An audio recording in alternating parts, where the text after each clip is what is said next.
11:15 casi en la República Argentina. Decíamos al inicio del programa que hoy nos íbamos a empezar a permitir ir un poquito más allá de lo que es coyuntural y tratar de pensar, bueno, en este contexto cada vez más convulso, como siempre mencionamos, ¿qué hacemos? ¿Qué tendríamos que hacer? Y nos parecía que una de las cosas que, por lo menos, esto lo digo a título personal, creo que a la que no se le da demasiada importancia o no se le presta demasiada atención en términos generales a nivel social, es la defensa. Es la cuestión de la defensa nacional, lo que implica ese concepto y lo que implica o lo que debería implicar que cada una de nosotras y de nosotros comprenda, participe, analice, proponga. Decíamos, ¿por qué no tomarnos el tiempo para charlar de este tipo de cosas u otras que tengan más que ver con pensar cosas propositivas para adelante? Y tenemos la suerte de poder charlar en el día de la fecha con alguien que estuvo en un rol preponderante, un rol importante dentro de las fuerzas, como fue César Milani, ex jefe del Estado Mayor General del Ejército, quien tiene la gentileza un sábado por la mañana de charlar un ratito con nosotros. César, muy buenos días. Nicolás, Miranda y Delfina de este lado. ¿Cómo le va? ¿Qué tal, Nicolás? ¿Qué tal, Bettina? Un gusto y un saludo a toda la audiencia. Habitualmente nos ponemos en el rol de tratar de indagar en lo que pasa a nivel internacional y a raíz de eso, ver cómo repercute en nuestro país. Decía recién que la intención era, ¿qué hacer con la defensa? Hoy, en este contexto donde tenemos guerra en Rusia, conflicto en Palestina e Israelí cada vez más sangriento. Hay otros conflictos de los que no se habla tanto, pero que existen. ¿Cuál sería una estrategia inteligente o qué tendría que pensar la Argentina en un contexto como este respecto a la defensa nacional? Bueno, primero que nada decirle que ustedes saben que la defensa nacional tiene una gran diferencia con lo que es la seguridad interior. La defensa nacional, como bien lo dice su definición y como bien lo tomó la ley de defensa, ¿no es cierto?, es el conjunto de interacciones de las distintas fuerzas de la nación cuando se presenta un conflicto que requiere el uso de las Fuerzas Armadas, ya sea en forma efectiva o disuasiva, siempre un conflicto de origen externo. Es decir, ¿no es cierto?, que las Fuerzas Armadas se preparan, se equipan, se instruyen, se despliegan para este tipo de intervención en conflictos. Con esto quiero decir que las armas que usan las Fuerzas Armadas, los medios, los recursos, son siempre letales. Por esa es la principal diferencia, independientemente de que no están capacitados, instruidos, ni adiestrados, ni nada por el estilo para involucrarse en conflictos de origen interno. Aparte de eso, que tienen armas letales, cañones, tanques, aviones, helicópteros, es decir, meter eso en la población civil o dentro de un contexto de orden interno, ustedes saben lo que podría acarrear, ¿no es cierto?, para la sociedad civil en términos de víctimas inocentes, etc. Es decir que, dicho esto, voy a decir básicamente que la defensa nacional en este momento, en este grave momento para la humanidad, porque ustedes saben bien que la guerra en Ucrania, ¿no es cierto?, tiene una gran repercusión y graves consecuencias para el resto de la humanidad. Por supuesto que la guerra no fue querida por Rusia. Todos sabemos, más allá de lo que se puedan decir, ¿no es cierto?, que la guerra fue producto de una permanente, y consecuente desplazamiento de la OTAN hacia el este. De tal manera que llegó un momento donde, después de haber metido dentro de la OTAN a casi todos los países europeos, llegó a Ucrania. Y Rusia nunca iba a permitir, ¿no es cierto?, que Ucrania entre en la OTAN. Pero aparte de eso, había una región importante de Ucrania, que es el Donbass, la región del Donbass, en donde está prácticamente, digamos, hay un 80% de población ruso parlante, y donde se había producido un importante genocidio por parte de Ucrania en los últimos 6-7 años. Así que la guerra no fue querida por Rusia, y Rusia tiene un líder como es Vladimir Putin, ¿no es cierto?, que evidentemente ha marcado un antes y después. Yo voy a decir por qué esto tiene mucho que ver con la defensa.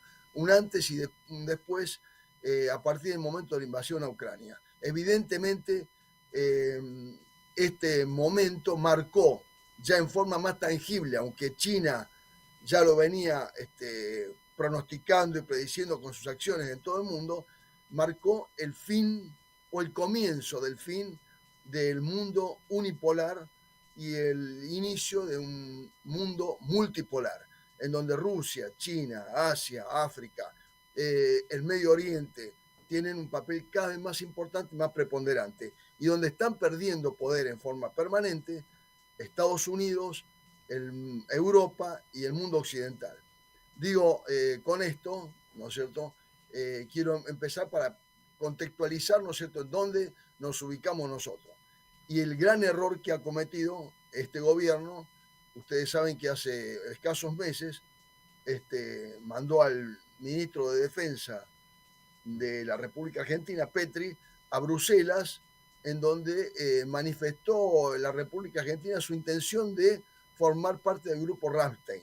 El grupo Ramstein es un grupo que se formó para coordinar las acciones de defensa a Ucrania, conformado básicamente por la OTAN y algunos aliados. En ese contexto, que nosotros no tenemos absolutamente nada que ver, es donde nosotros nos ofrecemos a colaborar con Ucrania, siendo que no tenemos ningún conflicto de interés en contraposición con Rusia. No tenemos nada que ver en ese conflicto. No sé cuál es el interés del gobierno en hacer esto, más allá del alineamiento sin condicionamiento que queremos tener con Estados Unidos. Entonces, mi principal reflexión es: nosotros deberíamos tener un concepto de defensa amplio, con muy buenas relaciones con todo el mundo, con todas las potencias, especialmente las grandes potencias. Con esto digo, yo no soy ni pro Estados Unidos ni anti Estados Unidos, pero cuando hablo de esto, hablo de excelentes relaciones con China, con Rusia, con Estados Unidos, con todo el mundo. Y por supuesto, siempre defendiendo nuestros intereses. Para eso está la defensa. La defensa está para básicamente defender los intereses, ya sea no solamente el pueblo, sino los recursos naturales, recursos estratégicos, el mar, el océano, Malvinas, es decir, todo lo que sabemos que forma parte de nuestro acervo. El pueblo, por supuesto, está dentro de eso, ninguna duda. Ahora, quiero decir con esto que si hay países que interfieren en la defensa de esos recursos, o que están pretendiendo, digamos, invadir esos recursos de alguna manera. Cuando digo invadir es, ¿no es cierto?, tomar esos recursos para aprovecharlos. Evidentemente es ahí donde tiene que estar la defensa nacional. Si está bien orientado geopolíticamente el país, la defensa nacional para defender esos recursos. Cuestión que no está pasando ahora, está pasando totalmente lo contrario, ¿no? César, en relación con esto, nos pasó de, por lo menos de algunos de nosotros, haber realizado la diplomatura que realizaba hasta por lo menos el año pasado, no sé si seguirán haciéndolo, la UNDEF, en comunicación y defensa. Y una de las cosas que, por lo menos a título personal, parecían interesantes era esto de empezar a darles herramientas a los comunicadores y comunicadoras para que comentar la defensa o analizar cuestiones o información que tenga que ver con la defensa no sea un biribiri de de algún colega. Y ahí me surge la duda de si no sería necesario que más sectores de la población estén pensando o estén teniendo como problema la cuestión de la defensa. Digo, siempre fue una pregunta que me surgió, quizá tenga que ver también ese como desanclaje producto de nuestra historia y de lo que pasó en la última dictadura cívico-militar. Pero hay ahí como un debe sí, y lo vemos con otros países que sí tienen ese vínculo. Posiblemente esto no sea únicamente como consecuencia del año 76, sino que recordemos, y le recuerdo a Villarroel, porque habla tanto, ¿no es cierto?, de los otros muertos y demás, le recuerdo a Villarroel que todo esto empezó en el año 55, cuando terroristas de la Fuerza Aérea y la Armada bombardearon en forma, digamos, sin piedad Plaza de Mayo, matando sin piedad inocentes, entre ellos muchos niños, después de eso fusilando a civiles, fusilando militares, proscribiendo al partido mayoritario del país, proscribiendo al líder más importante que tenía el país en ese momento, y esto trajo como consecuencia la famosa resistencia peronista, todo lo demás que terminó finalmente, ¿no es cierto?, en el año 70, en la década del 70, con la conformación de los grupos guerrilleros que todos conocemos y en la cual Villarroel, ¿no es cierto?, pareciera que los quiere aparecer juntamente con Reato, con Joffre y demás, los quiere aparecer como si hubieran nacido de un repollo, como si hubieran nacido, digamos, de la voluntad de Fidel Castro o del conflicto este-oeste. No, eso se vino gestando hace mucho. Y a raíz de eso, que la población, o el pueblo en general, le ha tomado, digamos, cierta idea al tema de la defensa y de las Fuerzas Armadas. Y, digamos, ¿quién ha aprovechado esta situación? Únicamente un campo que no es el campo nacional, justamente no es el campo nacional. Se ha aprovechado, como se viene aprovechando la defensa hace muchos años, ¿no es cierto?, para, digamos, inculcarle, entre comillas inculcarle, pero digamos, dejar sentado en la sociedad que bueno, que la defensa en realidad los militares son únicamente profesionales, no, este concepto, digamos, de Fuerzas Armadas Nacionales no debe existir, sino Fuerzas Armadas únicamente profesionales, bueno, que respondan, ¿no es cierto?, ahora están contentos, que respondan automáticamente a, bueno, a los intereses particulares de un gobierno y no a los intereses nacionales. Con esto estoy diciendo que, claro, el pueblo, digamos, lo ve como una cuestión secundaria. Yo no tengo una buena impresión sobre la Universidad de la Defensa. Pido disculpas, digamos, pero creo que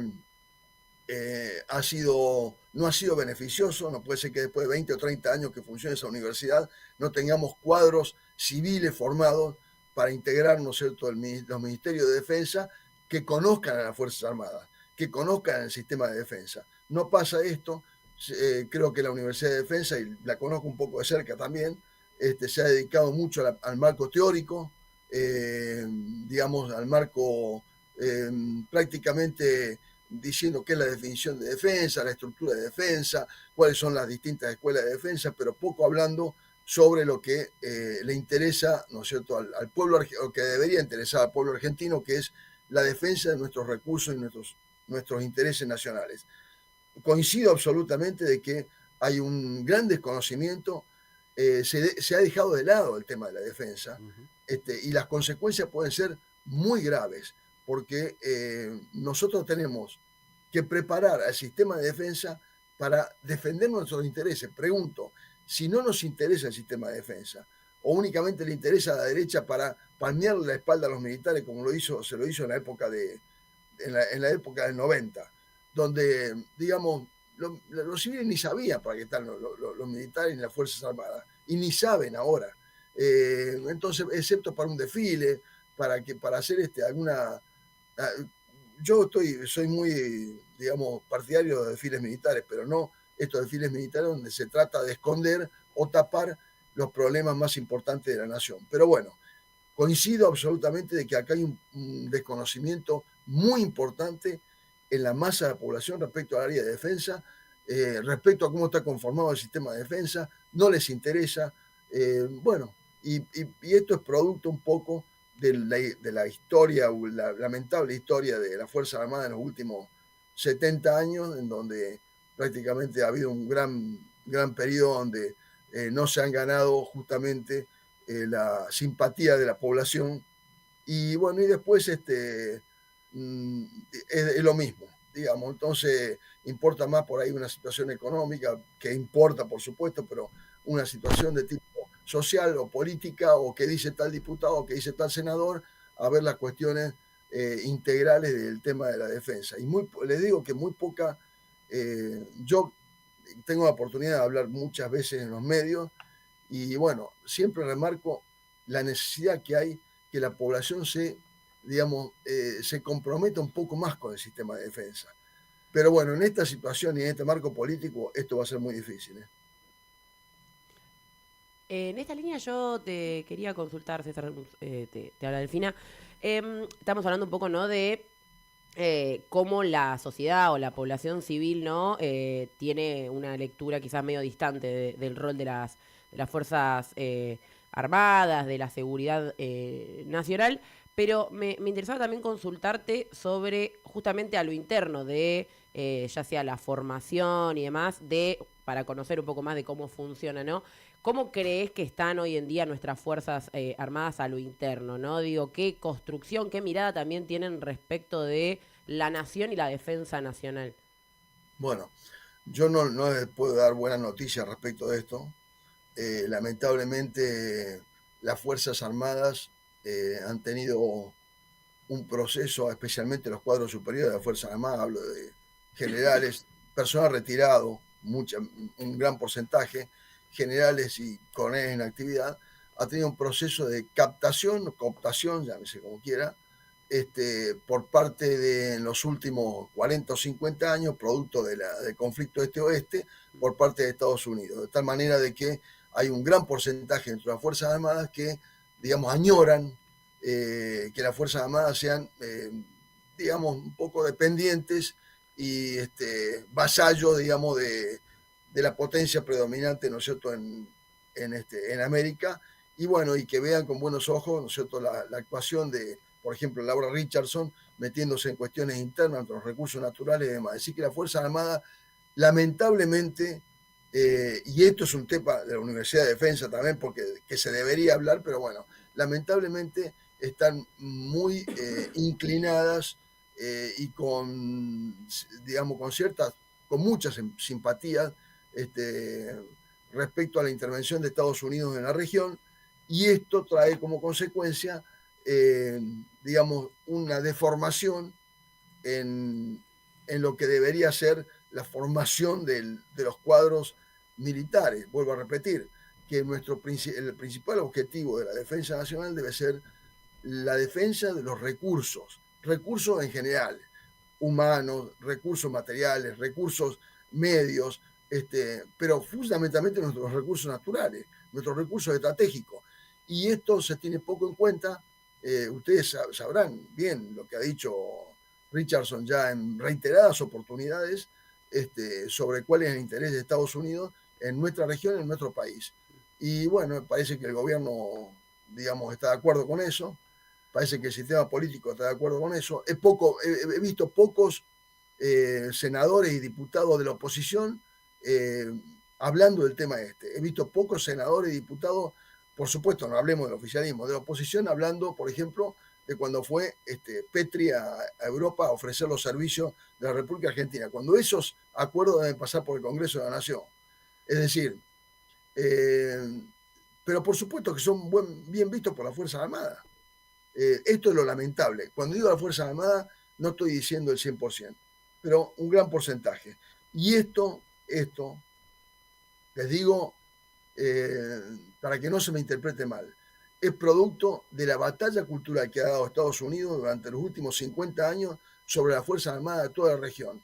Y es producto de la desidia de nuestros gobiernos, en algunos casos gobiernos nacionales y populares y demás, en dejar a la Fuerza Armada de costado, no darle, digamos, ninguna importancia, tenerla, bueno, sí, como una cuestión más y no dar, ¿no es cierto?, la contrabatalla que habría que haber dado en la parte cultural con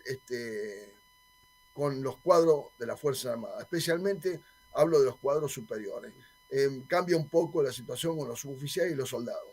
Pero bueno, con esto quiero decirles que hace falta un fuerte liderazgo en el área de defensa y en el área nacional también para revertir esta situación y que digamos, las Fuerzas Armadas entiendan para qué están. No están únicamente para ponerse la boina azul y salir a donde Estados Unidos quiere o para, digamos, para apoyo a la comunidad y para alguna cosa más. Está fundamentalmente para defender nuestros recursos naturales que son demasiado importantes en el contexto geopolítico del mundo. Y ustedes fíjense, si no, lo que está pasando con Malvinas, ¿no? Ahí lo tenemos enfrente, ¿no es cierto? El paso obligado para la Antártida, el paso obligado para la conjunción de los dos océanos, el paso obligado para un montón de cuestiones que son nuestras y que nosotros hasta este año hemos dejado de reclamar su soberanía en distintos organismos internacionales, entre ellos el Mercosur, que por primera vez después de 30 años no condena o digamos no reclama la soberanía de las Malvinas por parte de Argentina. Bueno, así están las cosas. Un gobierno que evidentemente le da prioridad absoluta a su alianza estratégica con Estados Unidos e Israel. Bueno, y Estados Unidos, por supuesto, contento. Dice, vamos allá que nos dan todo en bandeja. César, ¿qué tal? Miranda te saluda. Sé que en tus redes sociales y en algunas entrevistas que has dado últimamente venís dando una discusión interesante en relación al desfinanciamiento de las Fuerzas Armadas en el último tiempo y también al no respeto, ¿no? de la naturaleza solidaria de la obra social de las Fuerzas Armadas. Quizás me gustaría si nos puedes contar un poco más sobre eso y sobre las repercusiones que crees tiene para la defensa nacional. Bueno, en principio les quiero comentar un tema. Empiezo hablando por el tema de sueldos, como pasa en la mayoría de los trabajadores argentinos, pero bueno, en la Fuerza Armada en este año se calcula que va a haber una licuación de los salarios militares en el orden de un 30 o un 35%. Esto sumado a los que van a empezar a pagar ganancias y sumado a la diferencia que sigue habiendo entre la Fuerza Armada y la Fuerza de Seguridad de cerca de otro 30% en relación, ¿no es cierto?, con la Fuerza Armada. Es decir, las Fuerzas Armadas están por debajo de la Fuerza de Seguridad un 30%. Pero aparte de eso, la licuación de salario va a ser en el orden de un 35%. Dicho esto, les quiero decir que hay un desfinanciamiento total como hubo en el periodo de Macri. En el periodo de Macri, las Fuerzas Armadas pasaron de tener un 0,9%, que es muy bajo, de participación en el PIB de las Fuerzas Armadas. Los países de la región están en el orden de 1,5% todos. Nosotros tenemos un 0,9%. En el periodo de Macri llegó a tener un 0,7%. Sin ningún tipo de reequipamiento, sin ningún tipo de, digamos, de inversión, cuestión que sí se hizo, gracias a Dios, lo puedo decir en mi gestión. Hicimos en los 3 años, 2013 al 2015, prácticamente la recuperación de capacidades más importante de los últimos 30, 40 años en el ejército. En el desfile último, el 80% de las cosas que había desfilando ahí fueron adquiridas en el 2013 al 2015. Y nosotros no supimos hacer ningún desfile para mostrar eso. Quiero decir, la autocrítica que uno tiene que hacerse, a pesar de que, por supuesto, no era decisión mía y yo lo pedí. Pero bueno, hablando del desfinanciamiento, a partir del momento que asume Macri, se comenzó con un periodo de absoluto desfinanciamiento. Y por supuesto que esto repercutió en todo, se paralizó absolutamente todos los proyectos que veníamos desarrollando, ya terminados, algunos en desarrollo, otros por empezar, se terminó con todo. Y por supuesto que, bueno, después llegó Fernández y con Rossi hubo un intento, con el FONDEF, ustedes recuerdan, un intento de poder hacer algo. Pero, como yo siempre digo, no quiero mentirle a la gente. El FONDEF fue un muy buen anuncio publicitario, nada más. De poco sirvió el FONDEF.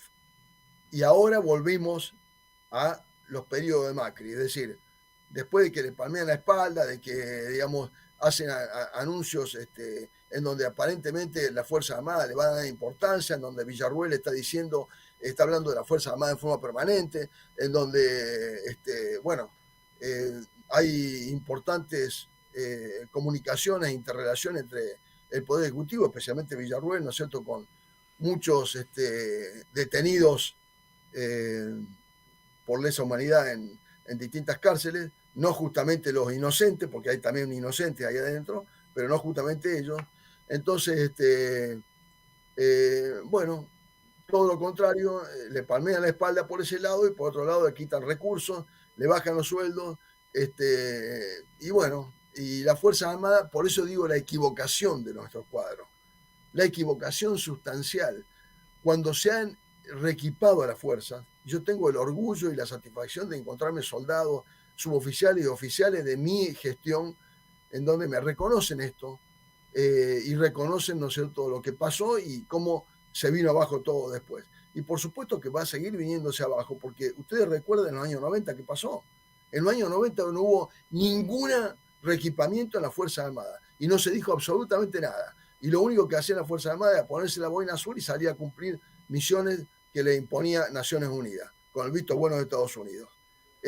Más algunas otras barbaridades como la guerra del Golfo, que nos trajo como consecuencia la AMIA. Pero bueno, con esto quiero decirle que el problema se trasladó después también ahora a la obra social, donde hay el ministro de Defensa ha traído de Mendoza, él es mendocino, un correligionario, ¿no es cierto?, que está en su misma corriente política, no solamente en el radicalismo, sino en su misma corriente política dentro del radicalismo, y le ha dado la obra social. Y bueno, y hay una intención manifiesta en querer privatizar o tercerizar la obra social de IOFA, que tiene un carácter fundamentalmente solidario. Es decir, en donde las cuotas que pagan los militares porque tienen salarios bajos son relativamente bajas, no hay fines de lucro en la obra social, sino que, como cualquier medicina prepaga, hay un fin de lucro. Acá no hay un fin de lucro, sino que hay un sentido solidario.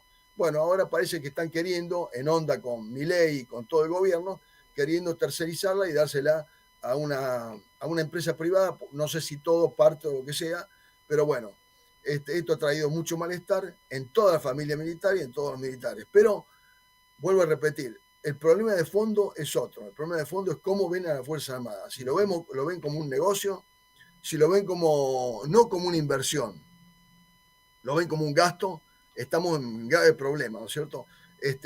Y se creen, ¿no es cierto?, que con el desfile, y se creen que palmeando de la espalda es suficiente, ¿no es cierto?, para que las Fuerzas Armadas estén en condiciones. Y bueno, hay un gran error en eso y un gran error en los cuadros militares que no ven esto. Por eso que yo permanentemente hablo y le digo a los cuadros militares, únicamente tienen que dar importancia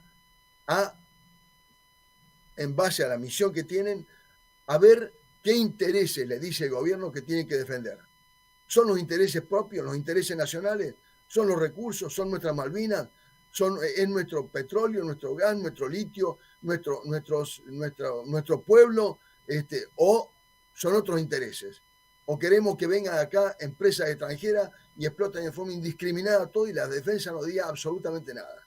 Bueno, yo creo que esa es la gran discusión que hay que dar y después de eso podemos ver todas las demás cuestiones, ¿no?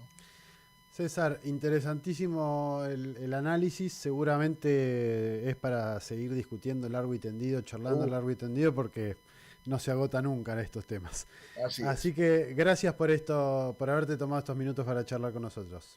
Por favor, le mando un abrazo a toda la audiencia y un saludo especial para ustedes. Gracias, un abrazo grande. Bueno, charlábamos con César Milani, ex jefe del Estado Mayor General del Ejército.